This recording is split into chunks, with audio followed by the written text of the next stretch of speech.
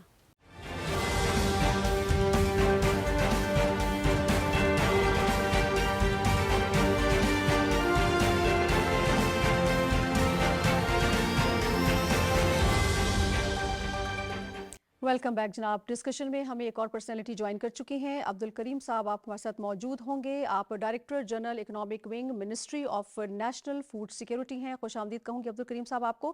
اور سر, امپورٹنٹلی جو سوال جو میرے ذہن میں آتا ہے وہ یہ ہے کہ 2025-26 کے لیے گنے کی جو فصل ہے اور جو چینی کی پروڈکشن ہے اس کا کیا اوور آل ایسٹیمیٹ ہے, اور آپ کو لگتا ہے کہ 2026 میں چینی کی وافر مقدار ہمارے پاس موجود ہوگی اور جو نیڈ ہے ہماری, کیا ہم اس کو میٹ کر پائیں گے؟ جی بہت شکریہ میم. گنے کی جو کرشنگ سیزن ہے 2025-26 اس کا آغاز پہلے ہی ہو چکا ہے. بنیادی طور پہ اس سیزن کا آغاز نومبر میں ہی ہوتا ہے. اس مرتبہ نومبر کے آخری ہفتے سے شوگر کین کرشنگ سیزن 2025-26 کا آغاز ہو چکا ہے. اس سال کی اچھی خبر یہ ہے کہ پچھلے سال کی نسبت اس سال گنے کی فصل بھی بہتر ہے اور ہم توقع کر رہے ہیں کہ اس کے ساتھ ساتھ چینی کی پیداوار بھی پہلے کی نسبت بہتر ہوگی. پچھلے سال کچھ ایگرو کلائمیٹک کنڈیشنز کی وجہ سے ہماری چینی کی پیداوار تقریباً 1 ملین ٹن 10 لاکھ ٹن 2023-24 کے مقابلے میں کم پیدا ہوئی, جس کی وجہ سے پچھلے سال ہماری قیمتوں پہ بھی اثر پڑا اور چینی کی سپلائی میں بھی بعض اوقات خلل آ گئی. تو اس سال ہماری اس لحاظ سے گنے کی جو پیداوار ہے جو تقریباً 87 million metric ton 8 crore 70 lakh کے قریب گنا پیدا ہوا ہے, اس سے ہمارے جو اسٹیمیٹس ہیں شوگر کی وہ تقریباً 6.5 ملین میٹرک ٹن 65 لاکھ سے لے کر 67-68 لاکھ تک بھی توقع ہے.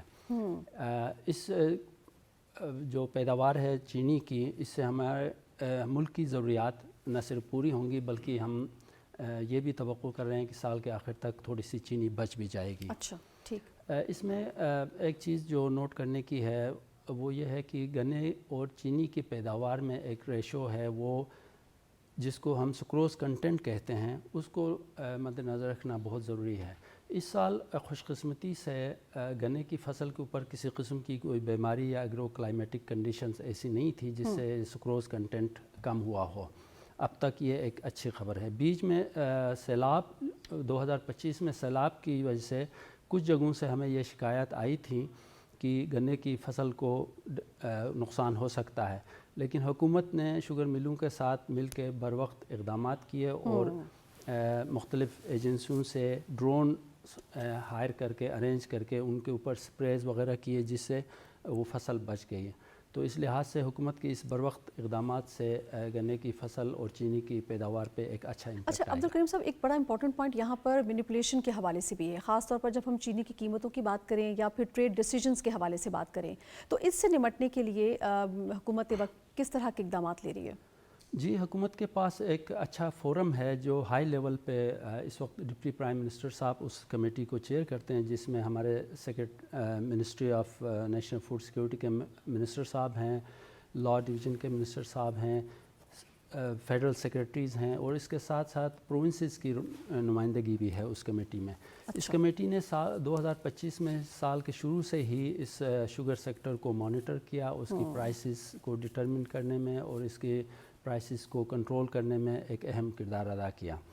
یہ بہت اہم سوال ہے کہ پرائس مینیپولیشن اور اس کی سلسلے میں جو شکایات آ رہی ہیں اس کے حوالے سے گورنمنٹ کی طرف سے کیا اقدامات ہیں.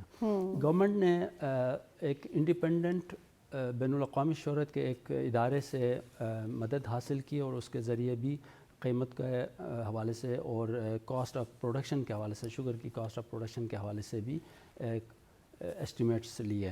ٹھیک ہے. اور اس کے بعد پھر انڈسٹریز کے ساتھ اس حوالے سے بات کی اور اس کے بعد پھر یہ ہوا کہ قیمتوں کو کنٹرول کرنے میں اس سے مدد ملی. اور حکومت نے پچھلے سال 2025 میں ایک انڈسٹریز کے ساتھ مل کے جولائی میں ایک ایگریمنٹ بھی کیا جس کے تحت پرائس ایکس مل پرائس جو ملز اب باہر بیچتی ہیں اس کے ساتھ ساتھ ریٹیل پرائس جو آگے کنزیومرز کو ملتی ہے، ان دونوں پرائسز کے اوپر ایگری کیا اور 165 روپے ایکس مل پرائس شوگر ملوں کو کہا کہ آپ اس پرائس پہ چینی بیچیں گے، اور آگے صوبوں کو یہ کہا گیا کہ آپ 165 کے ساتھ 8 روپے ملا کے 173 روپے پہ 174 روپے پہ آپ کنزیومرز کو فراہم کریں گے، تسلی کریں گے۔ اس طرح گورنمنٹ کے اس بروقت اقدام سے قیمتوں کے اندر بہت زیادہ استحکام آیا اور پرائسز بہت زیادہ نہیں بڑھی۔ ٹھیک ہے اعظم صاحب، میں آپ کی جانب آؤں گی۔ سر، نجی شعبے کی حوصلہ افزائی یہ حکومت کی اولین ترجیحات میں سے ایک ہے۔ وزیر اعظم بھی جب بھی اجلاس میں بات کرتے ہیں یا جب بھی خطاب کرتے ہیں تو وہ ہمیشہ کہتے ہیں جو پرائیویٹ سیکٹر ہے اس کو آگے آنا چاہیے اور حکومت وقت کے ہاتھ سے ہاتھ ملا کر آگے بڑھنا چاہیے، تو اس حوالے سے بھی کچھ ریگولیٹری اصلاحات کی گئی ہیں؟ جو سیڈ پروڈیوسنگ کمپنیز ہیں ان کو امپاورڈ کرنے کے لیے ہم نے بہت ساری ریگولیٹری ریفارمز کی ہیں، جس میں سیڈ ٹروتھ اینڈ لیبلنگ ایک اسکیم ہے جس میں جو سیڈ کمپنی ہے وہ اپنے جو ورائٹی ہے خود ہی اس کو انویسٹمنٹ کے بعد پروڈیوس اور مارکیٹنگ کر سکتی ہے۔ اس وقت جو پریزنٹ سچویشن تھی وہ سیڈ سرٹیفکیشن اسکیم ہے جس میں کوئی بھی جو رجسٹرڈ ورائٹی ہے پہلے اس کی فارم کا وزٹ ہوتا ہے، اس کی سیمپلنگ، ٹیسٹنگ، ٹیگ ایشورنس، اور پھر وہ اپنی مارکیٹنگ کر سکتی ہے پروڈکٹ کی۔ جو ٹروتھ اینڈ لیبلنگ اسکیم ہے اس میں کوئی بھی کمپنی اپنی R&D سے ورائٹی ڈیولپ کرنے کے بعد انویسٹمنٹ کروائے گی اور خود ہی اس کی ملٹیپلیکیشن اور ٹیسٹنگ خود ہی کر کے مارکیٹ میں اپنا پروڈکٹ سیل کر سکتی ہے۔ اچھا، جو سیڈ انسپیکٹرز ہوں گے وہ جو سیل پوائنٹس ہیں، مارکیٹ پوائنٹس ہیں، وہاں سے جا کے سیمپل ڈرا کریں گے اور جو نیئرسٹ سیڈ ٹیسٹنگ لیب ہوگی فیڈرل سیڈ کی وہاں سینڈ کریں گے، وہ اس کی کوالٹی کو چیک کریں گے کاؤنٹر چیک کرنے کے لیے۔ لائک وائز ہم نے جو سیڈ پروڈیوسنگ کمپنی ان کو بھی کیٹیگرائز کر دیا، R&D بیس کمپنیز ان کو الگ سے آئیڈینٹیفائی کیا، اس کے علاوہ سیڈ بزنس انٹرپرائزز کو الگ کر دیا۔ جو سیڈ R&D بیس کمپنیز ہیں وہ خود اپنی ورائٹیز ڈیولپ کر رہی ہیں، ان کو مینڈیٹری نہیں ہے کہ فیڈرل سیڈ سے سرٹیفکیشن کے بعد اپنا پروڈکٹ سیل کریں، تو یہ ایک پلس پوائنٹ آ گیا سیڈ کمپنیز کے پاس، ان کی حوصلہ افزائی ہو رہی ہے، وہ R&D اپنی نیو ورائٹیز کی ڈیولپمنٹ پہ زیادہ فوکس کر رہی ہیں تاکہ ریگولیٹری جو کمپلائنس ہیں ان سے نکل کے اپنی ورائٹیز جو ہیں وہ ساری کوالٹی خود انشور کریں۔ اب کوالٹی انشور کریں گے جو فارمنگ کمیونٹی ہے ان کا بھی اعتماد بڑھے گا، اچھا سیڈ مارکیٹ میں آئے گا، اور جس سے نہ صرف فارمنگ کمیونٹی کی فی ایکڑ پیداوار بڑھے گی بلکہ میں سمجھتا ہوں کہ اوور آل پاکستان کی جو پیداوار ہے وہ بڑھے گی اور اس سے ملک کی جو اکانومی ہے وہ بڑھے گی۔ اس کے علاوہ ہم نے جو سیڈ امپورٹ تھی اس میں بھی ریگولیٹری ریفارم کی ہیں، انٹیگریٹڈ رسک مینجمنٹ سسٹم کو لانچ کیا جس میں ریڈ، یلو اور گرین چینلز بنائے ہیں۔ گرین چینلز میں جو کمپنی پچھلے 5 سال سے کام کر رہی ہیں جن کی کوئی وائلیشن نہیں ہے تو وہ بالکل جیسے ہی ان کی کنسائنمنٹ ایئرپورٹ پہ یا سی پورٹ پہ پہنچے گی تو وہ گرین چینل سے نکل جائے گی۔ تو پہلے یہ پروسیجر تھا کہ پہلے فیڈرل سیڈ جا کے اس کی سیمپلنگ کرتا تھا، سیڈ ٹیسٹنگ کے بعد اس کی کنسائنمنٹ ریلیز ہوتی تھی، تو ان کو کئی دن تک ایئرپورٹ پہ یا جو سی پورٹ ہے وہاں انتظار کرنا پڑتا تھا۔ اب جو ہی ان کی کنسائنمنٹ آئے گی گرین چینل سے وہ فیسلٹی اویل کر سکتے ہیں۔ تو یہ میں سمجھتا ہوں جو امپورٹنگ کمپنیز ہیں ان کے لیے ایک بڑا پلس پوائنٹ ہے کہ وہ اس سے فائدہ اٹھا سکتی ہیں۔ اچھا اعظم صاحب، جو سیڈ ہم امپورٹ کرتے ہیں اس کا بل بھی ایک ایشو ہے، تو اس کو کم کرنے کے لیے کچھ اقدامات کیے گئے ہیں؟ جی، یہ ایک بڑا ہمارے لیے لمحہ فکری ہے کہ ہمارے پاس ایک بڑی وائبرنٹ سیڈ انڈسٹری بھی ہے لیکن اس کے باوجود بھی کوئی 61 بلین روپیز کا ہم سیڈ اینولی امپورٹ کر رہے ہیں۔ تو ایک اچھی خاصی خطیر رقم جو ہے ہماری زر مبادلہ کی فارم میں جو فارن ریونیو وہ اس پہ اسپینڈ کر رہے ہیں۔ تو اس کے لیے ہم نے یہ سٹیپس لیے ہیں کہ جو کمپنی باہر سیڈ امپورٹ کر رہی ہیں ان کے لیے اب ہم نے مینڈیٹری قرار دیا کہ ہر سال جو بھی سیڈ وہ امپورٹ کریں گی اس کا 10% لوکلی وہ ادھر پروڈیوس کریں گی تاکہ جو ہمارا امپورٹ بل ہے وہ ریڈیوس ہو۔ تو اس سلسلے میں ایک میں آپ کو اگزامپل کوٹ کرتا ہوں کہ جو رائس سیڈ ہے کوئی 19 کمپنی نے اس وقت لوکل سیڈ پروڈکشن سٹارٹ کی ہے، اس میں جو چائنیز میجر پارٹ ہے چائنیز سیڈ کمپنی سے وہ امپورٹ کرتے تھے، تو اس سال کوئی 7 سے 8 ہزار ٹن لوکلی ہمارا پروڈیوس ہوا ہے ہائیبرڈ سیڈ جو پیڈی کا تھا، جو باہر سے پہلے امپورٹ ہوتا تھا اور اس پہ ہمیں اچھا خاصا فارن ریونیو یوز کرنا پڑتا تھا.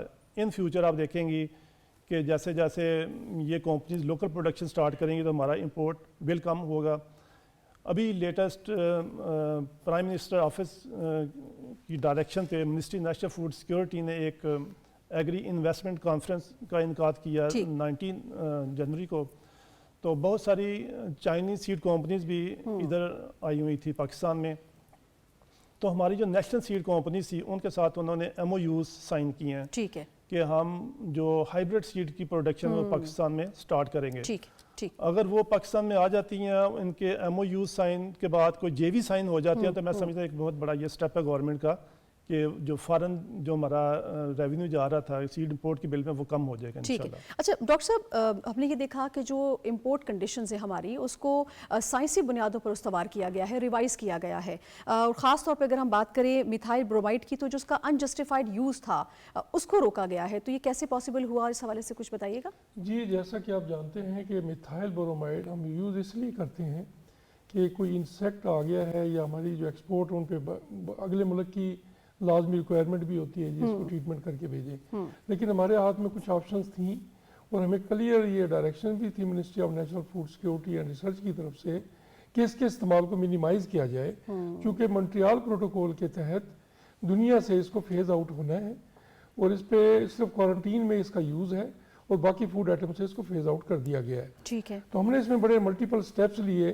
سائنٹیفک کمیٹی ایک اسٹیبلش کی, اس پہ اسٹڈیز کی, اس میں یونیورسٹیز کے پروفیسروں کو بھی شامل کیا, پروونشل ڈپارٹمنٹس کو بھی شامل کیا. اس اسٹڈی بیس پہ ہم نے کچھ سٹیپس لیے, جیسے کہ جو امپورٹ ہماری ہوتی ہے ہم نے اس میں اپنی انسپیکشن کو اسٹرکٹ کیا اور اگر اس میں انسیکٹ نہیں ہے تو اور ہم نے پھر اس کو دوبارہ اور وہاں سے فیمیگیٹ ہو کے بھی آئی ہے تو اس کنسائنمنٹ کو, اس امپورٹ کموڈٹی کو ہم نے پھر دوبارہ فیمیگیشن سے نکال دیا, جو کہ پہلے کنڈیشن میں مینڈیٹری تھی کہ اس نے آ کے ہر قیمت پہ یہاں فیمیگیٹ ہونا ہے اور میتھائل برمائڈ سے ہونا ہے. دوسرا اس کا دنیا میں بڑا اچھا الٹرنیٹو موجود ہے جیسے فاسفین ہے, تو اس کا استعمال کو ہم نے بڑھایا ہے اور دنیا سے کے ساتھ ہم نے ایگریمنٹ بھی کیے ہیں کہ فاسفین کو ہم ایکسیپٹ کریں گے, لیکن اس صورت میں کہ اگر وہ آپ کی انسیکٹ فری کرتی ہے اور بالکل بغیر پیسٹ کے آپ کی کنسائنمنٹ ارائیو ہوتی ہے پاکستان میں. ایک اور پوری دنیا ماڈرن ٹیکنیکس پہ چلی گئی ہے تاکہ میتھائل برومائڈ کے ٹریٹمنٹ کو ڈسکریج کیا جائے, چونکہ یہ انوائرمنٹ کو بھی نقصان دیتی ہے, وہ زون ڈپلیٹنگ سبسٹانس ہے. تو اس میں ایک ہوتی ہے سسٹم اپروچ کا ایک کنسیپٹ ہے سینیٹری اینڈ فائٹوسینیٹری میجرز میں. سسٹم اپروچ یہ ہوتی ہے کہ کچھ سٹیپس ہم اپنے ملک میں لیتے ہیں اور کچھ سٹیپ جس ملک سے وہ امپورٹ کر رہے ہیں ہم ایگری پروڈکٹ یا کموڈٹی وہاں جا کے لیتے ہیں. فار ایگزامپل ہم ایک چیز منگوا رہے ہیں یو ایس اے سے, ہماری ٹیم وہاں جاتی ہے, ان سے ڈائلاگ کرتی ہے, ان کے فیلڈ انسپیکٹ کرتے ہیں, ان کے گوڈاؤن انسپیکٹ کرتے ہیں, پروسیسنگ یونٹ انسپیکٹ کرتے ہیں. اگر وہ پوری چین انسیکٹ فری ہے پھر ہم یہاں بھی چین بناتے ہیں. فار ایگزامپل ایک پروڈکٹ آئل ایکسٹریکشن کے لیے آئی ہے, اس نے گرو نہیں ہونا, تو جو گرو ہوتی ہے اس کا رسک بہت زیادہ ہوتا ہے, تو اس کو پھر ہم ایک سسٹم اپروچ کے تحت اس یونٹ تک پہنچانے کی ایک سسٹم بنا دیتے ہیں, تو وہ پیسٹ فری بھی ہو جاتا ہے اور رسک فری ہو جاتا ہے, تو اس میں ٹریٹمنٹ پھر بہت کم کرنی پڑتی ہے. تو اس قسم میتھائل برمائڈ کے ایکشن سے ہمارا تقریباً یوز ہوا ہے میتھائل برمائڈ. اچھا ڈاکٹر صاحب, ایک خاص طور پہ جب مینگو کی بات کریں تو ہم سب جانتے ہیں کہ یورپی منڈیوں میں اس کی کافی کھپت ہے اور بڑی ڈیمانڈ ہے, تو اس حوالے سے بھی کچھ لیٹسٹ اقدامات کیے گئے ہیں. میری آپ کی آف ایئر بات بھی ہو رہی تھی, اس حوالے سے اگر آپ بریفلی کچھ بتا سکیں تو. جی مینگو ہماری بڑی امپورٹنٹ ہے, 1.25 لاکھ سے 1.5 لاکھ میٹرک ٹن کی ہماری سالانہ ایکسپورٹ ہے. 25 مئی سے ہماری ایکسپورٹ شروع ہوتی ہے اس کی ہر سال. اس میں پیریوڈیکلی ہمیں ایشو آ جاتے ہیں, جو کہ فروٹ فلائی ایک ہمارا انسیکٹ ہے. ویسے تو بہت سارے انسیکٹ ہیں مینگو پہ, اور مینگو کی ڈیمانڈ ورلڈ میں ہماری بہت زیادہ ہے, بڑا ٹیسٹی مینگو ہے پاکستان کا. اس پیسٹ کو فری ہونا بڑا ضروری ہے, اس کے ساتھ لیتے نہیں ہیں کنٹریز. اس میں ہمیں مین ایشو آتے تھے, کچھ کنسائنمنٹ ہماری ریجیکٹ ہو جاتی تھی. اس سال ہم نے, ہمارے منسٹر صاحب کی ڈائریکشنز بھی تھیں, ان میں سپورٹ بھی ملی منسٹری سے, ہم نے کچھ نمبر آف سٹیپس لیے.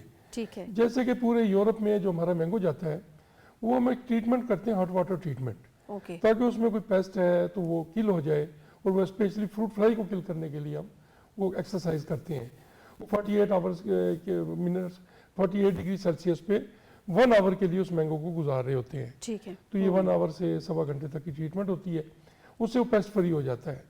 تو اس سے ہم نے ایک تو یہ کیا کہ CCTV کیمرے انسٹال کیے جو ہاٹ واٹر ہمارے پلانٹ تھے ان پہ, اور دوسرا ہم نے یہ کیا کہ جو جیسے جو ہمارا بارڈر کا ٹریڈ تھا اس کو انشور کرنے کے لیے کہ جو کنسائنمنٹ ہم نے ٹریٹ کی ہے وہی ایران جائے، جو بارڈر کا ٹریڈ ہے اس میں ہم نے وہ ٹرک نمبر بھی فائٹوسینٹی سرٹیفکیٹ میں مینشن کرنا شروع کیا۔ تیسرا سٹیپ ہم نے یہ لیا کہ مانیٹرنگ ٹیمیں بنی، منسٹری نے بھی ٹیم بنائی اور ڈپارٹمنٹ کی ٹیم بھی بنی، اور جو ہمارے آفیسر تھے وہ CCTV کیمرے کے تھرو بھی پلانٹ کی ایکٹیویٹیز، ہمارے آفیسرز کی ایکٹیویٹیز اور تمام لوڈنگ تک تمام کنسائنمنٹس کیمرے میں آئیں، تاکہ اگر کوئی ریجیکشن ہوتی ہے تو ہمیں ایٹ دا اینڈ پتہ چل جائے۔ اس کا فائدہ یہ ہوا اس سال کہ 1,20,000 میٹرک ٹن ہم نے مینگو ایکسپورٹ کیا اور الحمدللہ کوئی ریجیکٹ ہماری کنسائنمنٹ نہیں ہوئی۔ یعنی وہی والی بات جو ہم زیرو ٹالرنس کی پالیسی کی بات کر رہے تھے کہ معیار پہ کسی قسم کی جو ہے وہ کمپرومائز نہیں کیا جائے گا تاکہ ایکسپورٹ کو بڑھایا جا سکے، اور ہماری خواہش بھی یہی ہے۔ آصف صاحب، گندم کی ڈی ریگولیشن کے بھی ہم پہلی بھی جب میں نے آپ سے سوال کیا تو اس پر بات ہو رہی تھی، تو اوور آل اگر جب ہم کہتے ہیں ڈی ریگولیشن تو اس سے مراد کیا ہے اور دوسرے سے فائدہ کیا ہوا ہے؟ جی یہ بہت اچھا سوال ہے آپ کا، کیونکہ اس کی کلیئرٹی عوام تک جانا بہت ضروری ہے، کیونکہ بہت سارے اس کی وجہ سے عوام جو ہیں وہ جنم لے رہے ہیں کہ ڈی ریگولیشن کے بعد پتہ نہیں گندم کے ساتھ کیا ہو جائے گا۔ لیکن اس میں آپ کو صرف یہ کلیئر کر دوں کہ جس طرح دوسری ہماری فصلات ہیں جس میں مکئی ہے، چاول ہے، آئل سیڈز ہیں، وہ ساری آلریڈی ڈی ریگولیٹڈ ہیں۔ ڈی ریگولیٹڈ کا مطلب یہ ہے کہ اس میں کسی سٹیج پہ بھی اس کی پروڈکشن سے لے کے اس کی سیل تک اینڈ کنزیومر تک، انکلوڈنگ اس کی موومنٹ، اس کی امپورٹ ایکسپورٹ پہ کسی قسم کی بھی گورنمنٹ انٹرونشن نہیں کرے گی۔ ٹھیک ہے۔ اور اس کی قیمتوں کو آرٹیفیشلی کنٹرول نہیں کیا جائے گا تھرو ایڈمنسٹریٹو میئرز اور تھرو انٹرونشنز۔ ٹھیک۔ اس کا فائدہ یہ ہوگا کہ جو بھی پرائس ڈسکوری ہوگی وہ نیچرل ہوگی، جو کہ ڈیمانڈ اینڈ سپلائی کی بیس پہ ہوگی۔ آپ اس کو انٹرنیشنلی بھی کمپیٹیبل کر سکیں گے، آپ کنزیومر بھی، اگر انٹرنیشنل مارکیٹ میں قیمتیں کم ہوتی ہیں تو کنزیومر کو اس کا بینیفٹ ہو جائے گا، اگر انٹرنیشنل مارکیٹ میں زیادہ ہوتی ہیں تو فارمر کو بہتر قیمت مل جائے گی۔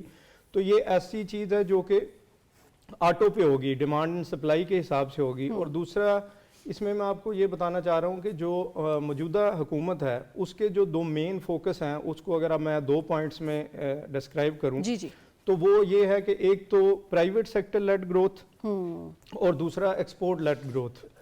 تو اگر آپ اسی کے گرد تمام پالیسی ریفارمز ہو رہی ہیں اس ٹائم، اور اسی چیز کو مد نظر رکھا جا رہا ہے کہ معیشت کو جو ہے وہ پرائیویٹ سیکٹر چلائے اور ایکسپورٹ لیڈ گروتھ ہو۔ اگر آپ ابھی بھی دیکھیں جس طرح ڈاکٹر صاحب نے بھی کہا، اعظم صاحب نے بھی ایکسپلین کیا، اگر آپ ایک انالیسس کریں تو اس ٹائم ہماری جتنی بھی ایکسپورٹ ہے، چاہے وہ مینگو کی ہے، وہ رائس کی ہے، وہ ٹیکسٹائل کی ہے، تو اس میں آپ کو کہیں بھی گورنمنٹ سیکٹر نظر نہیں آئے گا۔ یہ سارے لوگ پرائیویٹ لوگ ہیں جو اس کو مینج کر رہے ہیں، اور بہت اچھے طریقے سے اس میں گروتھ آ رہی ہے۔ تو بیسیکلی ڈی ریگولیشن کا مطلب یہ ہے کہ پرائیویٹ سیکٹر ویٹ سیکٹر کو بھی اون کرے اور اس کی اینڈ ٹو اینڈ جو بھی آپریشنز ہیں اس میں اپنی انویسٹمنٹ لائے، اس میں ایفیشنسی امپروو کرے، ٹیکنالوجی کو ٹھیک ہے، یعنی کہ ایفیشنسی اس سے یقینی طور پہ امپروو ہوئی ہے۔ بالکل ٹھیک۔ عبدالکریم صاحب، سر اگر ہم تھوڑی سی بات کر لیتے ہیں چینی کی جو پیداواری لاگت ہے اس کے حوالے سے، جو تھرڈ پارٹی آڈٹ ہے، آپ کو لگتا ہے کہ یہ بہت ضروری تھا اس کو لاگو کیا جانا، اور اس کے اوور آل آپ کو کیا بینیفٹ نظر آئے ہیں؟ جی بہت اچھا سوال ہے۔ تھرڈ پارٹی آڈٹ کا بنیادی مقصد یہ تھا کہ نہ اس میں شوگر سیکٹر انگیج کرے کسی آڈٹ فرم کو، نہ گورنمنٹ کی طرف سے کوئی ہو۔ ٹھیک۔ اس سلسلے میں ministry of national food security کو ایک ٹیکنیکل اسسٹنس دی ایک بین الاقوامی شہرت یافتہ ادارے نے، اور ان کے ذریعے ہمیں یہ بتایا گیا کہ جو شوگر کی پیداوار ہے اس کی لاگت ہے وہ کس رینج میں ہونی چاہیے۔